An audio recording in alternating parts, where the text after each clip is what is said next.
Hi everyone, this is Rashmi Pawar. Welcome back to my channel. आज हम पढ़ने वाले हैं क्लास 9th के सिविक्स का चैप्टर नंबर 1 को, that is what is democracy, why democracy. तो इस चैप्टर में हमने जानना है डेमोक्रेसी के बारे में, होती क्या है डेमोक्रेसी और क्यों डेमोक्रेसी हमारे लिए ज़रूरी है। तो वीडियो को स्टार्ट करने से पहले अगर आपने मेरे चैनल को सब्सक्राइब नहीं किया है तो सब्सक्राइब कर लें एंड बेल बटन को प्रेस करना ना भूलें। तो लेट्स स्टार्ट। हमें पता है कि डेमोक्रेसी एक गवर्नमेंट की फॉर्म है जिसमें कहा जाता है कि ये फॉर्म है लोगों के द्वारा एंड लोगों के लिए।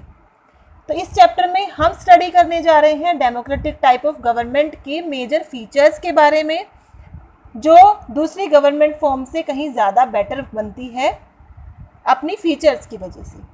तो डेमोक्रेसी क्या है? What is democracy? Democracy is a form of government in which the rulers are elected by the people. अब ये सिंपल सी डेफिनेशन कि डेमोक्रेसी एक गवर्नमेंट की वो फॉर्म है जहां पर रूलर्स इलेक्ट किए जाते हैं इलेक्शन के थ्रू। तो यहाँ पर ये जो डेफिनेशन दी गई है ये डेमोक्रेसी को सेपरेट करती है दूसरी गवर्नमेंट फॉर्म से जो नॉन डेमोक्रेटिक होती हैं। पाकिस्तान के मिलिट्री रूलर, म्यांमार के रूलर्स ये इलेक्शन के थ्रू इलेक्ट नहीं हुए हैं। कुवैत एंड सऊदी अरेबिया के किंग्स ये भी लोगों ने नहीं चुने हैं। तो इसका मतलब ये हुआ कि ये सब क्या है कंट्रीज़ में, यहाँ पर गवर्नमेंट फॉर्म क्या है, नॉन डेमोक्रेटिक है।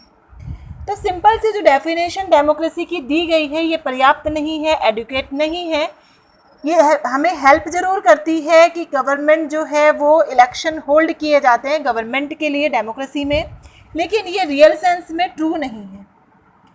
काफ़ी सारी कंट्रीज़ ऐसी हैं जहाँ पर इलेक्शन होल्ड किए जाते हैं, इलेक्शन करवाए जाते हैं, लेकिन वो अब तक भी डेमोक्रेटिक नहीं कहलाती। ऐसा क्यों है? तो इसको समझने के लिए हमें ना एग्जामिन करना होगा पूरी डेफिनेशन को केयरफुली, और हमें जानना और स्टडी करना होगा डेमोक्रेटिक गवर्नमेंट की फ़ीचर्स को।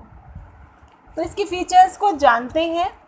तो गवर्नमेंट जो है वो डेमोक्रेसी में बेस्ड होती है लोगों की विल पर एंड डिसीजंस पर जो इलेक्टेड लीडर लेते हैं। तो डेमोक्रेसी जो होती है वो लोगों की विल के अकॉर्डिंग होती है, मतलब लोग चुनते हैं उस गवर्नमेंट को, और यहाँ पर जो फंक्शन होता है वो उनकी सहमति से काम होता है।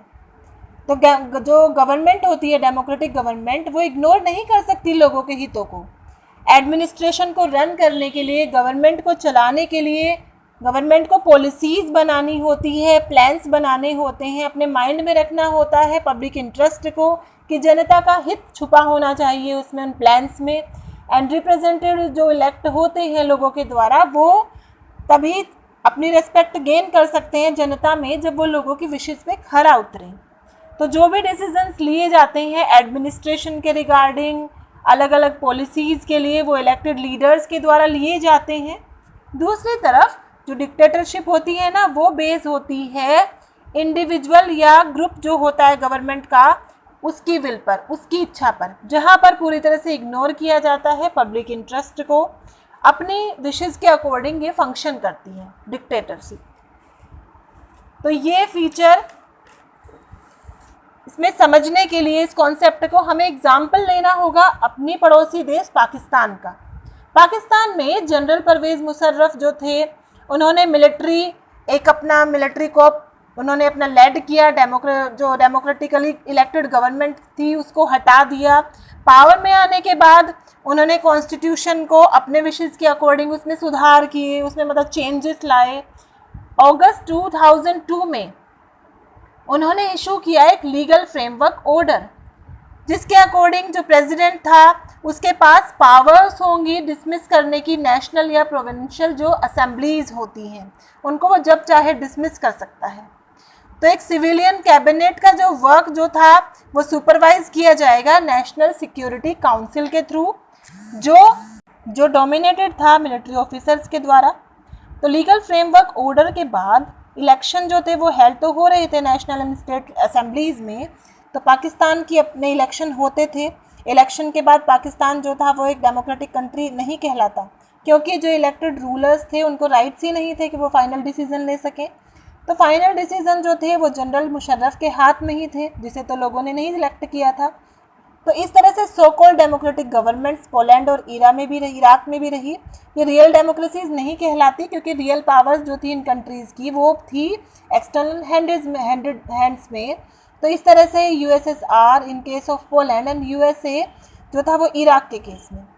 तो फर्स्ट फीचर हुई ये डेमोक्रेटिक कंट्री की कि फाइनल डिसीजन मेकिंग पावर्स जो होंगी वो उनके पास होगी जिन्हें लोग चुनेंगे, जनता चुनेगी। सेकंड जो होती है डेमोक्रेसी की फीचर वो है फ्री एंड फेयर इलेक्शन। अब इलेक्शन होल्ड कर लेना एक रेगुलर इंटरवल ऑफ टाइम पर सफिशिएंट कंडीशन नहीं है एक कंट्री के लिए कि उसे डेमोक्रेटिक कहा जाए। इलेक्शंस होने चाहिए फ्री एंड फेयर। इसको समझने के लिए हमें चाइना एंड मैक्सिको के एग्जाम्पल से हमें ज़्यादा अच्छे से समझ में आएगा। तो चाइना के इलेक्शंस जो थे वो रेगुलरली हेल्ड हो रहे थे 5 साल के बाद कंट्री की पार्लियामेंट को इलेक्ट करने के लिए, जिसे कहा जाता है क्वांगहो रहमिन दियाबियो दुहाई नेशनल पीपल्स कांग्रेस, इसका नाम है। तो नेशनल पीपल कांग्रेस के पास पावर्स थी कि वो अपॉइंट करे प्रेसिडेंट जो कंट्री का होता है। इसमें नियरली 3000 मेंबर्स इलेक्ट किए जाते हैं पूरी चाइना से, जिनमें से कुछ आर्मी के द्वारा इलेक्ट होते हैं। इससे पहले जो कॉन्टेस्ट इलेक्शंस होते हैं, मतलब इलेक्शन होने से पहले कैंडिडेट को ज़रूरत होती है कि वो एक अप्रूवल ले चाइनीज़ कम्युनिस्ट पार्टी से, और वो ही लोग केवल इलेक्शन लड़ सकते हैं। तो गवर्नमेंट हमेशा बनाई जाती किसके द्वारा? कम्युनिस्ट पार्टी के द्वारा। तो इस तरह से हम कह सकते हैं कि गवर्नमेंट जो बनाई गई चाइना में बनाई वो है डेमोक्रेटिक है। क्या हम कह सकते हैं? क्या आप सोचते हो कि जो लोग यहाँ पर हैं उनके पास अपनी ओपन चॉइस है पावर अपॉइंट करने की प्रेसिडेंट को केवल एक पार्टी के द्वारा? क्या ये सही है? दूसरा एग्जाम्पल है इलेक्शन इन मैक्सिको। इंडिपेंडेंस तक यानी 1930 तक मैक्सिको जो था वहाँ पर इलेक्शन होते रहे एवरी 6 ईयर्स के बाद। कंट्री के कभी भी जो है वो डिक्टेटर या मिलिट्री रूलर के अंडर तो नहीं रही, लेकिन 2000 तक हर एक इलेक्शन जो जीतती थी वो एक ही पार्टी थी, PRI institutional revolutionary party. Opposition party contest नहीं लड़ती थी, और अगर लड़ती भी थी तो क्या होता था कि कभी भी वो जीत नहीं पाई 2000 तक। दूसरी जो पॉलिटिकल पार्टीज थी वो ब्लेम करती थी कि उन्हें फेयर एंड इक्वल चांस नहीं दिया जाता कि वो इलेक्शन जीत सकें। जो PRI थी वो अपनी सारी मशीनरी को लगा देती थी 1930 तक अपनी जीत के लिए। पूरी मशीनरी को, जैसे कि जो गवर्नमेंट एम्प्लॉय थे वो पार्टी मीटिंग्स जो उन्हें अटेंड करनी होती थी वो उनके लिए कंपलसरी थी। टीचर्स जो थे गवर्नमेंट स्कूल्स के थे वो फोर्स करते थे पेरेंट्स को कि वो वोट दें PRI को। Media, electronic and print media इनको भी अपने अंडर रखती थी गवर्नमेंट और अपने इन्फ्लुएंस में काम करवाती थी। तो कई बार पोलिंग बूथ्स जो थे वो लास्ट मोमेंट पर ही शिफ्ट कर दिए जाते थे एक जगह से दूसरी जगह। इससे क्या होता था, लोगों को बड़ी डिफ़िकल्टी होती थी अपना वोट देने में। तो PRI जो थी वो एक बड़ा अमाउंट मनी का अपने कैंडिडेट्स की कैंपेन में यूज़ करती थी। तो क्या हम कंसिडर कर सकते हैं इस तरह की कंडीशंस को कि ये सही हैं लोगों के लिए, लोगों को अपने रिप्रेजेंटेटिव चुनने के लिए? तो फ्री एंड फेयर इलेक्शन तो सेकंड फीचर है डेमोक्रेटिक गवर्नमेंट की। पार्टी या जो लीडर है वो जो पावर में है उसके पास फेयर चांस, एक हारने वाला भी होना चाहिए, मतलब वो हार भी सकता है। फ्री एंड फेयर इलेक्शन में ये होता है। नेक्स्ट है 1 पर्सन 1 वोट 1 वैल्यू। जैसे कि आपको पता है कि इंडिया में UAF यानी कि यूनिवर्सल एडल्ट फ्रेंचाइज वाला सिस्टम है। मींस कि कोई भी 18 ईयर या उससे अबोव का जो पर्सन है वो वोट दे सकता है, चाहे वो किसी भी कास्ट का हो, किसी भी सेक्स से रिलेटेड हो, किसी भी रिलीजन का हो। तो कुछ कंट्रीज ऐसी भी हैं जहाँ पर लोगों को इक्वल चांस नहीं मिलता वोट देने का। जैसे सऊदी अरेबिया है, वहाँ पर विमेंस को वोट नहीं देने का राइट है। तो क्या कह सकते हैं कि सऊदी अरेबिया एक डेमोक्रेटिक कंट्री है?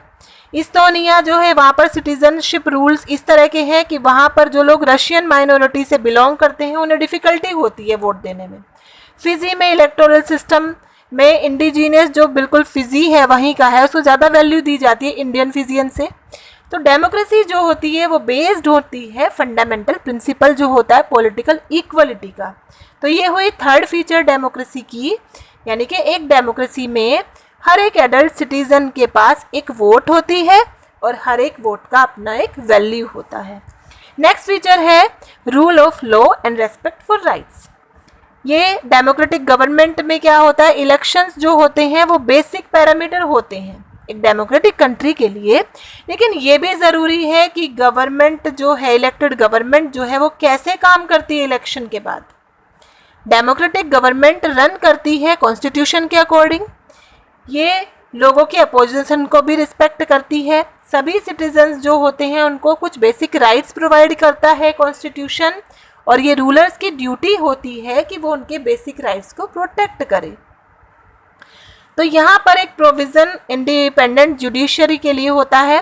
तो हमें समझना है कि क्या ये कॉन्सेप्ट है rule of law and respect for rights का, कुछ एग्जाम्पल्स के थ्रू। जिम्बाब्वे जो था उसने इंडिपेंडेंस अचीव करी वाइट माइनॉरिटी से 1980 में।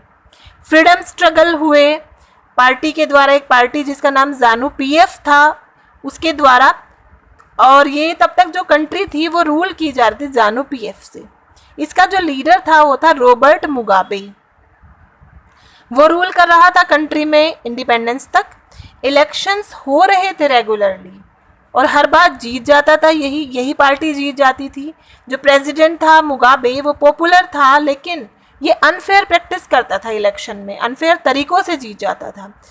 कई सालों तक उसकी गवर्नमेंट चेंज जो हुई वो कॉन्स्टिट्यूशन के जो कई सालों तक अपनी जो गवर्नमेंट चेंज हुई तब तक उसने कॉन्स्टिट्यूशन में कितने ही बदलाव कर दिए थे, उसने बहुत सारे उसमें चेंजेस ला दिए थे ताकि वो प्रेसिडेंट को पावर को इंक्रीज कर सके और अपने आप को कम जवाबदेही रखे। गवर्नमेंट में उसकी जवाबदेही कम रहे। अपोजिशन पार्टी वर्कर्स जो थे उनको हरेस किया जाता रहा, उनकी मीटिंग्स को डिस्टर्ब कर दिया जाता था। पब्लिक प्रोटेस्ट और डेमोन्स्ट्रेशन स्टार्ट हो गए गवर्नमेंट के खिलाफ और उसको इलीगल डिक्लेयर कर दिया गया। अब एक लॉ जो आया उसमें लिमिट्स बनाई गई कि प्रेसिडेंट को भी क्रिटिसाइज करने का राइट है। तो यहाँ तक कि प्रिंट और इलेक्टोरल जो मीडिया था वो भी गवर्नमेंट ही अब तक कंट्रोल कर रही थी। कोर्ट्स थे लेकिन उनका ज़्यादातर टाइम उन जो गवर्नमेंट के ऑर्डर्स थे उनको इग्नोर करने में जाता था। अब आप क्या सोचते हैं कि जिम्बाब्वे जो है वो एक डेमोक्रेटिक कंट्री है, रही थी? तो एग्जाम्पल जो जिम्बाब्वे का है वो ये शो करता है कि जो पॉपुलर अप्रूवल होती है रूलर की, उसमें ज़रूरी जो होता है पॉपुलर अप्रूवल डेमोक्रेसी में वो सफिशिएंट नहीं है। तो हमने स्टडी कर लिया कुछ डेमोक्रेसी की बेसिक फीचर्स को। इन फीचर्स से आपने समझ लिया कि ये बेस्ट फॉर्म है गवर्नमेंट की बिना किसी फ्लॉ के, लेकिन रियलिटी में ऐसा नहीं है। डेमोक्रेसी की भी कुछ अपनी लिमिटेशंस होती हैं, कुछ अपनी वीकनेसेस होती हैं, लेकिन फिर भी ये बाकी की गवर्नमेंट फॉर्म से कहीं ज़्यादा बेटर होती है। तो नेक्स्ट वीडियो में जानेंगे हम डिमेरिट्स एंड वीकनेसेस के बारे में डेमोक्रेसी की एंड कंपेयर करेंगे इसको डिक्टेटरशिप के साथ। तो जुड़े रहेंगे चैनल के साथ। तो कैसी लगी एक्सप्लेनेशन? अगर अच्छी लगी है तो कमेंट करके ज़रूर बताएं एंड वीडियो को लाइक करें एंड ज़्यादा से ज़्यादा शेयर करें और चैनल को सब्सक्राइब करना तो बिल्कुल ना भूलें। So stay safe, stay healthy and stay tuned with my channel.